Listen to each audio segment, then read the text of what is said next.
அனைவருக்கும் வணக்கம். இந்த வீடியோவில் நம்ம என்ன பார்க்க போகிறோம் அப்படின்னு பார்த்தோம்னா, தமிழக அரசால் தொடங்கப்பட்ட ஒரு திட்டம். அதாவது தொழிலாளர்களை தேடி மருத்துவம் அப்படிங்கிற ஒரு திட்டத்தை பற்றி தான் இந்த வீடியோவில் நம்ம பார்க்க போகிறோம். அதுக்கு முன்னாடி நம்ம சேனல் இப்போ தான் நீங்கள் வீடியோ பார்க்குறீங்க அப்படின்னா மறக்காமல் சப்ஸ்கிரைப் பண்ணிடுங்க. நம்ம ஆல்ரெடி பார்த்தீங்கன்னா குரூப் 2 மெயின்ஸ்க்கான வீடியோஸ் வந்து கொடுத்துட்ருக்கோம். நீங்கள் இன்னும் அந்த வீடியோஸ்லாம் பார்க்கல அப்படின்னா டிஸ்கிரிப்ஷனில் வீடியோ லிங்க் கொடுக்குறேன், மறக்காமல் போய் பார்த்துக்கோங்க. ஓகே, இந்த தொழிலாளர்களை தேடி மருத்துவம் அப்படின்னா என்னங்க அப்படின்னு பார்த்தோன்னா, அதாவது தொழிலாளர்களுக்கான ஒரு மருத்துவம். அதாவது என்னன்னு சொன்னோன்னா, உடல்நிலையை பாதுகாக்கறதுக்கான ஒரு மருத்துவ முறைகள வந்து தொற்றா நோய்களோட தாக்கத்த வந்து கட்டுப்படுத்தவுக்காக தொடங்கப்பட்டது தான் இந்த தொழிலாளரை தேடி மருத்துவம்ங்கிற ஒரு திட்டம். இது வந்து முதல்ல எப்ப தொடங்கப்பட்டது அப்படின்னு பார்த்தோம்னா, 2024 ஜனவரி 10ஆம் தேதி வந்து தொடங்கப்பட்டது.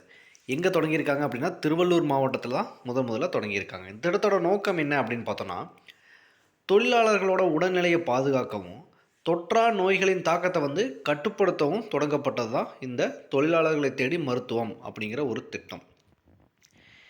தமிழக மக்கள் நல்வாழ்வு மற்றும் குடும்ப நலத்துறையின் கீழ தான் இந்த திட்டம் வந்து செயல்படுத்தப்படுகிறது. இதுக்கான அமைச்சகம்னு பார்த்தோம்னா, தமிழக மக்கள் நல்வாழ்வு மற்றும் குடும்ப நலத்துறை அமைச்சகம் கீழ தான் இந்த திட்டம் வந்து செயல்படுத்தப்படுகிறது. இந்த திட்டத்தோட செயல்பாடு என்ன அப்படின்னு பார்த்தோம்னா, இது வந்து முக்கியமா பார்த்தோம்னா, மக்களை தேடி மருத்துவம் அந்த திட்டத்தோட ஒரு பகுதியா அந்த திட்டத்தின் மாதிரியா வந்து செயல்படுத்த தொடங்கப்பட்டது இந்த திட்டம். ஓகேங்களா? மக்களை தேடி மருத்துவத்தின் மாதிரியாக தொடங்கப்பட்டது. உயர் இரத்த அழுத்தம், சர்க்கரை நோய் உள்ளிட்ட தொற்றா நோய்களுக்கு வந்து பரிசோதனை வந்து செய்யப்படுகிறது.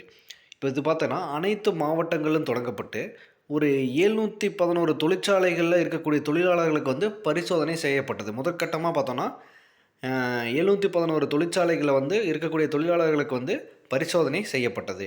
இந்த திட்டத்தோட இலக்கு அப்படின்னு பார்த்தோம்னா, 50,00,000 தொழிலாளர்களை வந்து பரிசோதனை செய்ய வந்து இந்த திட்டம் வந்து இலக்கு நிர்ணயிச்சிருக்காங்க. ஓகேங்களா? ஓகே. இது வந்து நம்ம பார்த்தா குரூப் 2 மெயின்ஸுக்கா இருக்கட்டும், குரூப் 1க்கு இல்ல நம்ம நார்மல் வந்து குரூப் 4, குரூப் 2ஏல இருக்கக்கூடிய நார்மல் கொஸ்டின்ஸ் கூட இந்த மாரி கேள்விகள் கேட்கலாம். ஸோ தமிழக அரசால் தொடங்கப்பட்ட திட்டங்களா இருக்கட்டும், கரண்ட் அஃபேர்ஸ் ரிலேட்டடா இருக்கட்டும், எல்லாமே உங்களுக்கு அப்பப்போ வேணும் அப்படின்னா நம்ம சேனலை ஃபாலோ பண்ணிக்கோங்க. இந்த வீடியோ உங்களுக்கு பிடிச்சிருந்தா மறக்காம லைக் பண்ணுங்க, உங்க ஃப்ரெண்ட்ஸ்க்கு ஷேர் பண்ணுங்க. இன்னொரு வீடியோல மீண்டும் சந்திப்போம். Thank you.